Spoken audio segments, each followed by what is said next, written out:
21મી ડિસેમ્બર 2023નો દિવસ ગુરુવાર હતો. આ ગુરુવારે દુબઈમાં લેજન્ડ એરલાઇન્સ નામની એક એરલાઇન્સ છે જેનું ચાર્ટર પ્લેન એરબસ A340 હતું. એ 303 પેસેન્જરને લઈને દુબઈથી ટેક ઓફ કરે છે. એમનું ફાઇનલ ડેસ્ટિનેશન છે સેન્ટ્રલ અમેરિકાનો દેશ નિકારાગ્વા.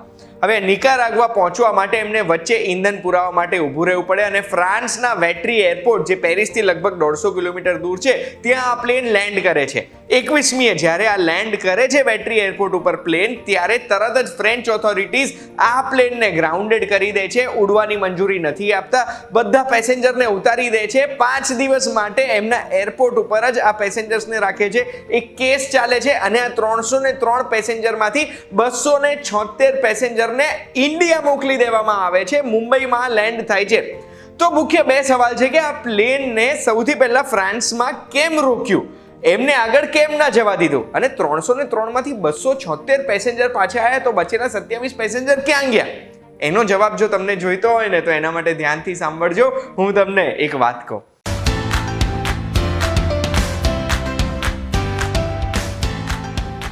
એક વાત કહું, આપનું સ્વાગત છે. મારું નામ છે ગુંજ ઠક્કર.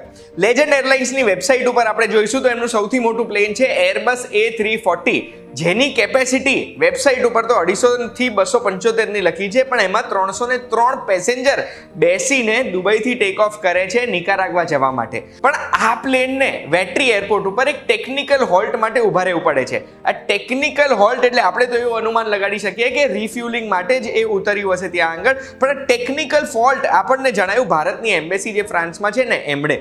આ પ્લેનમાં 303 પેસેન્જર હતા અને પેસેન્જરમાં 11 અનઅકમ્પનીડ માઇનર્સ એટલે 18 વર્ષથી નાની ઉંમરના એવા બાળકો જેમની સાથે કોઈ ગાર્ડિયન જ ટ્રાવેલ નહોતું કરી રહ્યું એવા પણ હતા. એક 21 મહિનાની ઉંમરવાળું બાળક પણ હતું આ પ્લેનમાં.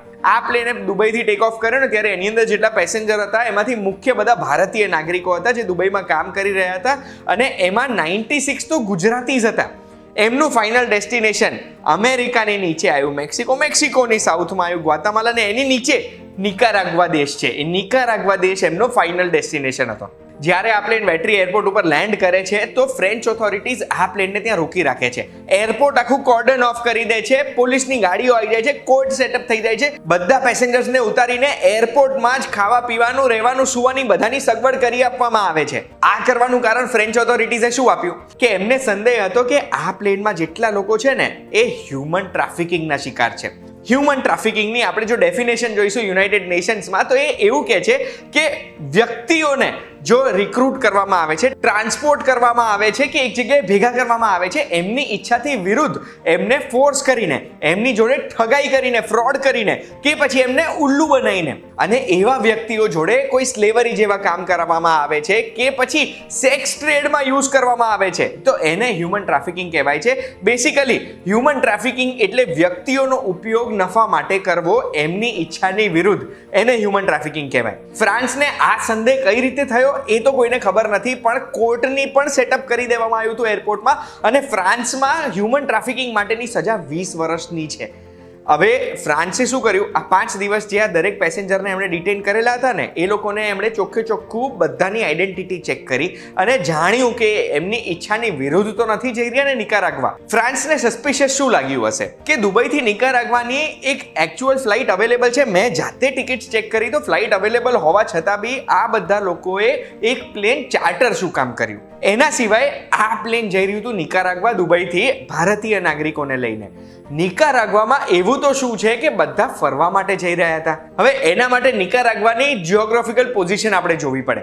નિકારાગ્વા આવ્યું છે અમેરિકાની નજીક, અમેરિકાની સાઉથમાં. ફક્ત 2 દેશને ક્રોસ કરો એટલે તમે અમેરિકા સુધી પહોંચી જાઓ છો. અને નિકારાગ્વાથી અમેરિકામાં ઇલીગલ ઇમિગ્રેશન કરવું છે ને તમારે, પેપર્સ વગર અગર અમેરિકા પહોંચી જવું છે તો એક સરળ રસ્તો છે નિકારાગ્વાથી જવાનું ગ્વાતામાલા, ગ્વાતામાલાથી મેક્સિકો, મેક્સિકોથી આવી ગયું અમેરિકા. આ ઇલીગલ ઇમિગ્રેશન કે ઇલીગલ સ્મગલિંગ ઓફ પીપલ જે કહેવાય ને, આમાં તો લોકોની ઈચ્છા હોય જ, કન્સેન્ટના વિરુદ્ધ નથી. એટલે આવા સંજોગોમાં ફ્રેન્ચ ઓથોરિટીઝ કશું જ ના કરી શકે, કારણ કે લોકો પોતાની ઈચ્છાથી નિકારાગ્વા જતા હતા અને હજુ સુધી એમણે કોઈ પણ ક્રાઇમ નથી કર્યું. ટિકિટ લઈને પાસપોર્ટ લઈને એ લોકો દુબઈથી નિકારાગ્વાની ફ્લાઇટમાં બેઠા હતા, એટલે કોઈ જ ઇલીગલ વસ્તુ કરી નથી, એટલે ફ્રેન્ચ ઓથોરિટીઝે એમને જવા દેવા પડે. તો પણ સવાલ એ થાય છે કે 303 માંથી 276 જ કેમ પાછા આવ્યા? એનો જવાબ આપું ને એ પહેલા મને એક ડેટા મળ્યો એ તમને કહેવા માંગુ છું. યુએસ કસ્ટમ્સ અને બોર્ડર પ્રોટેક્શન ફોર્સ છે ને એક ડેટા રિલીઝ કરે છે દર વર્ષે. તો ઓક્ટોબર 2022 થી સપ્ટેમ્બર 2023 સુધી 96,917 ભારતીય મૂળના નાગરિકોને એમણે પકડ્યા છે ઇલીગલી અમેરિકામાં ઇમિગ્રેશન કરવાનો પ્રયાસ કરતા. એટલે છુપીને બોર્ડરમાં કોઈ નદીઓમાંથી કે પછી કોઈ પહાડોમાંથી અમેરિકામાં ઘૂસવાનો પ્રયાસ કરતા હતા.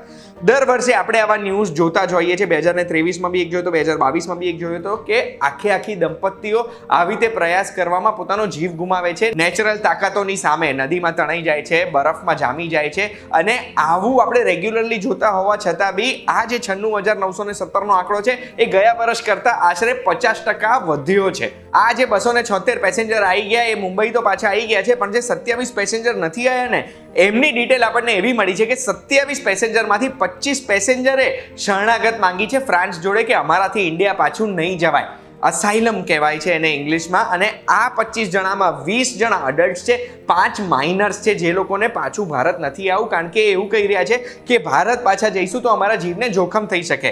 અને 1951માં જે રેફ્યુજી કન્વેન્શન દુનિયાભરના દેશોએ યુનાઇટેડ નેશન્સની સાક્ષીમાં સહી કર્યું છે એમાં ચોખ્ખું એવું લખ્યું છે કે કોઈ પણ વ્યક્તિ તમારા દેશની જમીન ઉપર આવી ગયો અને તમારા દેશમાં અસાઇલમ માંગે, એનો મતલબ શરણાગત માંગે, અને એવું કહે કે એમના જીવને જોખમ છે એમના દેશમાં, તો એવા સંજોગોમાં એ વ્યક્તિ શરણાગત આપવી પડે છે, આપણા દેશમાં રાખવા પડે છે, અને કાયદા પ્રમાણે એમને રીએસ્ટેબ્લિશ પણ કરવા પડે છે એ દેશમાં.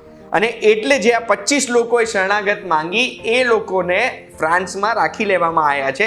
બીજા બચ્યા 2 જણા, એ બંને જણા ઉપર હ્યુમન ટ્રાફિકિંગનો સંદેહ હજુ હતો, અને એવું લાગે છે કે એ બંને કદાચ આ ફ્લાઇટ ઓપરેટર હતા અને એટલે એમને ડિટેન કર્યા હતા, પણ એ બંનેઓને બી છોડી દીધા છે ફ્રેન્ચ ઓથોરિટીઝે, અને એ લોકો પાછા દુબઈ પહોંચી જશે. આ જે આખો કિસ્સો બહાર આવ્યો છે ને એ હમણાં પેલું શાહરૂખ ખાનનું મૂવી આવ્યું ડંકી, બસ આ એના જેવો જ એક કિસ્સો છે. અને આવી ફ્લાઇટને ડંકી ફ્લાઇટ જ કહેવાય છે, જેમાં કોઈ પણ દેશમાંથી નાગરિકો બીજા દેશમાં જો ઇલીગલી જવા માંગે છે તો એ દેશની આજુબાજુના એવા કોઈ દેશમાં પહોંચી જાય જ્યાં વિઝા લેવું ઇઝી છે, ત્યાં આગળ પહોંચી ગયા પછી પેલા દેશમાં ઇલીગલી એન્ટર કરે ને એન્ટર કરીને ત્યાં આગળ શરણાગત માંગી લે, એટલે એ દેશ આપણને એમના દેશમાંથી કાઢી ના કરી શકે. આવો જ એક રેફ્યુજી ક્રાઇસિસ આજે યુરોપમાં અને અમેરિકામાં ચાલી રહ્યું છે. લાખો લોકો એક સાથે યુરોપના બધા દેશોમાં આવી રહ્યા છે, કારણ કે આજુબાજુના દેશોમાં જે યુદ્ધ ચાલી રહ્યું છે એ યુદ્ધના લીધે એમના દેશમાંથી લોકો યુરોપના અલગ અલગ દેશોમાં જઈ રહ્યા છે. આ ડંકીને કબૂતરબાજી પણ કહેવાય છે.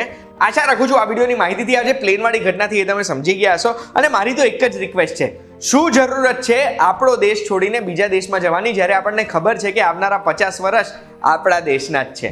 આ વિડીયોની માહિતીથી આપણે તો એટલું જ શીખવાનું છે કે ઇલીગલી કોઈ પણ દેશમાં જવું ઇઝ નોટ વર્થ ઇટ. એનાથી કોઈ ફાયદો થાય એના કરતાં નુકસાન થવાના ચાન્સીસ વધારે છે. અને આવી જ માહિતી જો તમને જોવી ગમતી હોય તો બસ એના માટે એક વાત કહું, જોતા રહેજો VTVGujarati.com પર. આપણે ફરી મળીશું.